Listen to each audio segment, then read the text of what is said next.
During the month of April,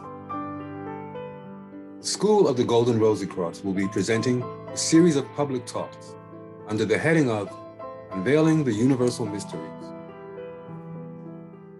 It is sometimes beneficial to examine the meanings behind the words that we use to communicate ideas to one another. And if we examine the words unveiling universal mysteries, we will find that to unveil means to make clear, to reveal. Universal, from the Latin universalis, meaning of or belonging to all. And mystery, from the French mystère, is defined as secret or hidden meaning. Using these definitions, we can express that to unveil a universal mystery is to reveal or make clear a hidden meaning that belongs to all of us. Thus, we can see that the universal mysteries are not secrets that have been kept from humanity. They are, in fact, forgotten truths that have been carefully guarded and preserved on our behalf until we were ready to have them revealed to us.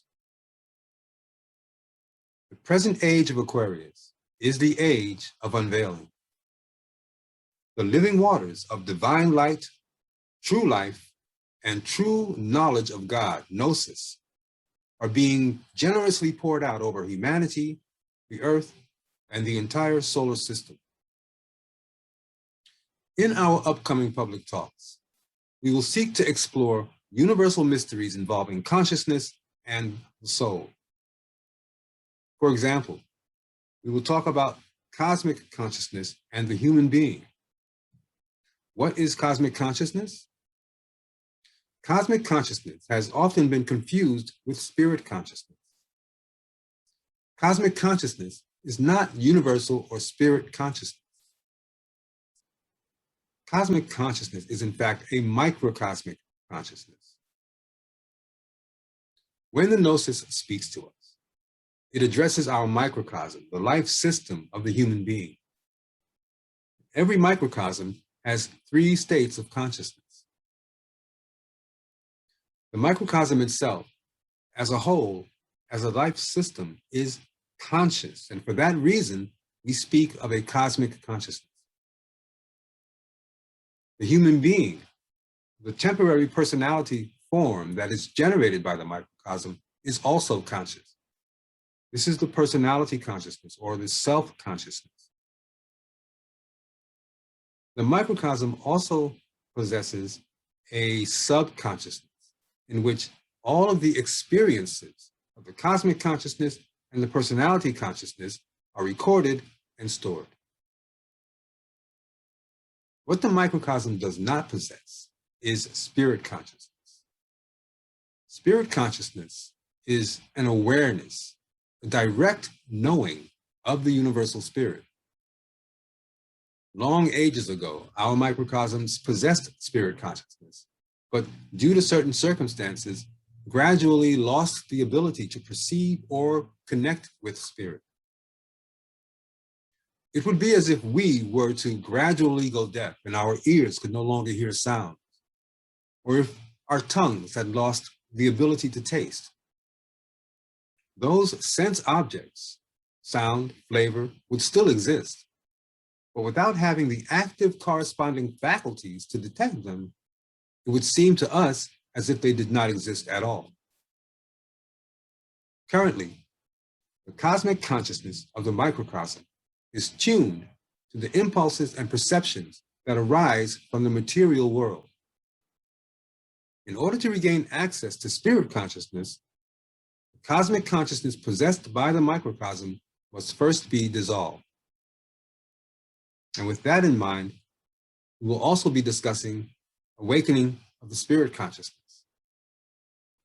The term spirit consciousness implies that the microcosm, and by extension the personality, have to become consciously aware of the divine universal spirit.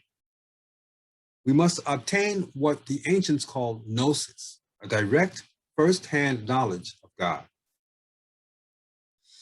In order to become consciously aware of the universal spirit, the microcosm will need to reactivate the faculty that once enabled it to perceive the presence of the universal spirit. The seed of this latent faculty is present within the center of our microcosm as a hidden divine principle. Rosicrucians refer to this divine seed as the rose of the heart.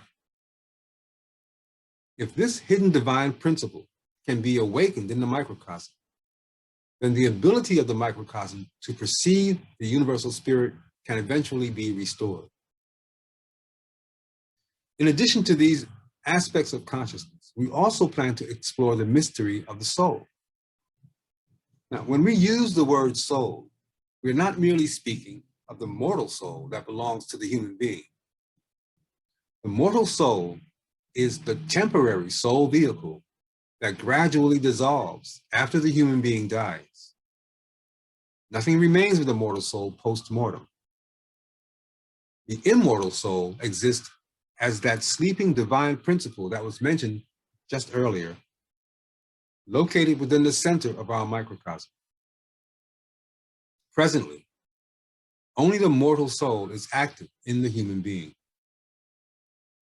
Now, whether mortal or immortal, one of the main purposes of a soul vehicle is to act as an intermediary, to serve as a connecting link between the twin poles of spirit and matter. The role and purpose of a bona fide spiritual school is to reveal such universal mysteries to those seekers who have pre-remembrance or who are in the process of remembering. A true spiritual school always provides its pupils with access to a pure astral vibration that can assist them in the process of cleansing and liberating the microcosm, thereby helping to restore the ability of the microcosm to communicate once again with the universal spirit. We plan to discuss these topics in a bit more detail during our upcoming public talks, and we sincerely hope that you will be able to join us.